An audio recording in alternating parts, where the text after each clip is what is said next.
Persian Politics, based on the Book of Esther. When the Babylonian army conquers Jerusalem, they take captives back to Babylon to live in exile. Years later, the Persians conquer Babylon. The Persian Empire has become the most powerful in the world, reaching from India to Ethiopia. King Xerxes now sits on the throne at Susa. I don't have a beautiful queen. I know what will make you feel better. We'll bring you all the most beautiful women in the kingdom. You can pick your favorite to be your new queen. King Xerxes agrees. Now there is a Jewish man named Mordecai who works in the courts of the capital city of Susa. He has a cousin named Esther. Esther's parents died when she was very young, so Mordecai has raised her like his own daughter. Now that she's grown up, Esther is a beautiful woman who impresses everyone she meets. When all the beautiful women in the land are brought to the king's palace, Esther is among them. Don't be afraid. You will be treated well in the palace, but don't let anyone know that you are Jewish. In the palace, the young women are brought before Haggai, the head servant in charge of making sure all the candidates are as beautiful as can be. None of you are ready for the king yet. We'll start classes and beauty treatments in the morning. In the first 6 months, we will treat your skin.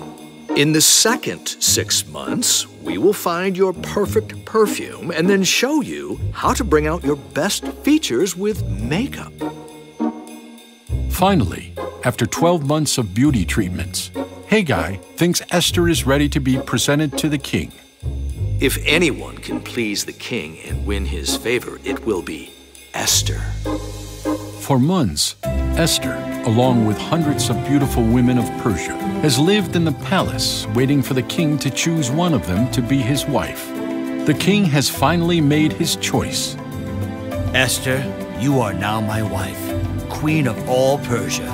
I am honored, my lord. But Esther has kept her family a secret.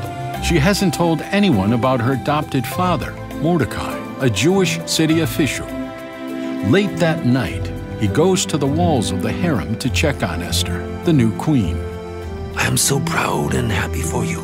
But remember, even though you're the queen now, don't let anyone know that you're Jewish.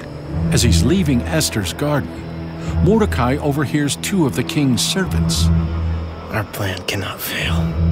No, by this time tomorrow, the king will be dead, and no one will know who killed him. Mordecai quickly sends word of the plot to Esther. That very night, the king calls for her. Why do you look troubled, my lovely? My king, 2 of your servants plan to assassinate you. King Xerxes investigates and finds out that Esther's report is true. He has guards bring his traitorous servants before him.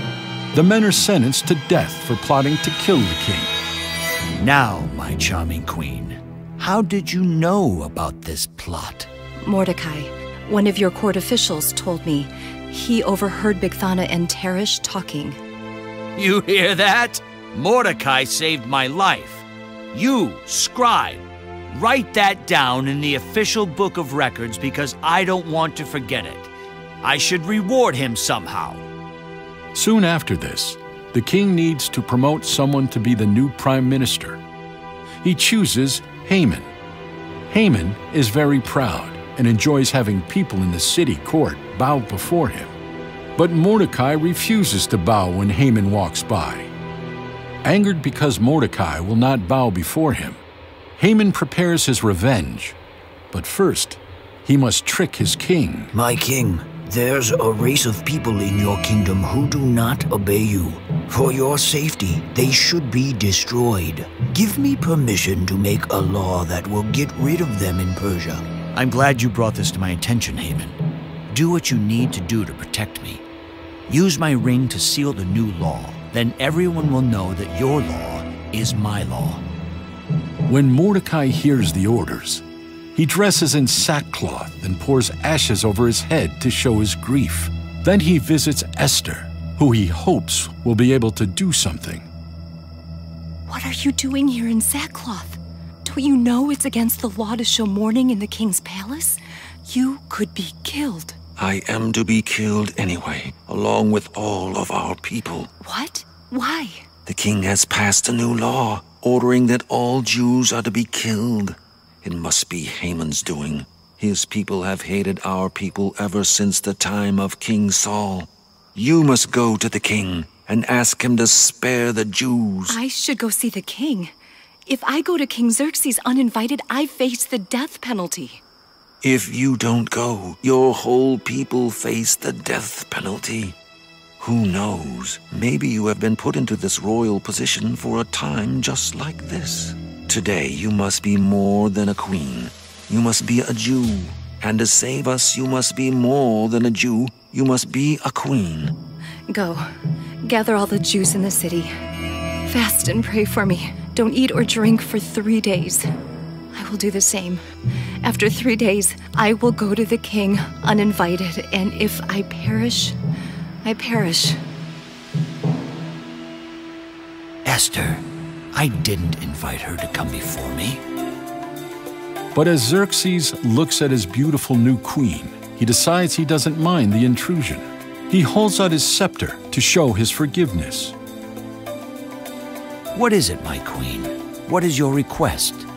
Even if you wanted half of my kingdom, I would give it to you. I request that you and Haman come to a private party, just the 3 of us. A party with you? Absolutely. Find Haman now. Esther entertains the king and Haman in her own private garden, but she still doesn't tell Xerxes her real request. Instead, she invites him and Haman to come to another party tomorrow. Then she promises she'll tell him her true request. The king accepts, and so does Haman, who is overjoyed to be included. Haman enters the court to request Mordecai's hanging. Ah, Haman. You're just the person I need to see. If I wanted to honor you for pleasing me, what would you prefer I do? Oh, well, I'd want to wear one of your robes and ride your horse. Then have one of your nobles lead me through the city, telling everyone the king respects this man. I knew you'd have a great suggestion. Get the robe and get the horse. Do exactly what you said for that Jew Mordecai who works at my gates. Mordecai, but Yes, sire. Angry and humiliated, Haman is forced to perform for his enemy, Mordecai, the ceremony that he planned for himself. The king respects this man. When he is finished, he barely has time to make it to the palace for dinner with Esther and the king. He arrives in a foul mood. As delightful as these parties are, my queen, you must have had a different reason to seek me out. I promise to give you anything you ask for. If you have any liking for me, save my life. That is my request.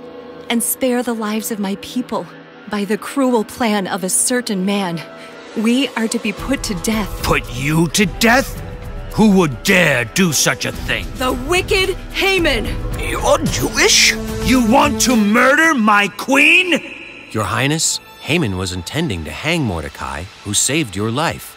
He just built a gallows near his house. Oh, what good timing. Hang Haman on that. Take him away! No! You shall have Haman's wealth because of the suffering he has caused you. My relative Mordecai has suffered too. Mordecai is related to you? Then he has done me 2 favors. I'll put him in Haman's place, second in power in all of my kingdom. But Esther knows this is not enough. If I have pleased you, I beg you to take back the order Haman sent to kill all the Jews. I wish I could, but according to Persian law, no one, not even the king, can cancel an order that has been sealed with the king's ring. But I can send a new order. The order is written and rushed to governors throughout the empire. Listen, the king says the Jews may carry weapons to protect themselves, and that Mordecai, a Jew, has been made prime minister. Ah, the king is on the side of the Jews. We'd better be too. On the 13th day of the 12th month, the Jews throughout the Persian Empire gathered together to defend themselves. With the help of the king's governors, they are successful. Haman cast lots, Purim, to destroy us. But instead we have been saved from our enemy. I've written an order that every year all Jews must celebrate this day. There should be much rejoicing and giving of gifts. It will be called the Feast of Purim. Jewish people throughout the world still celebrate the Feast of Purim.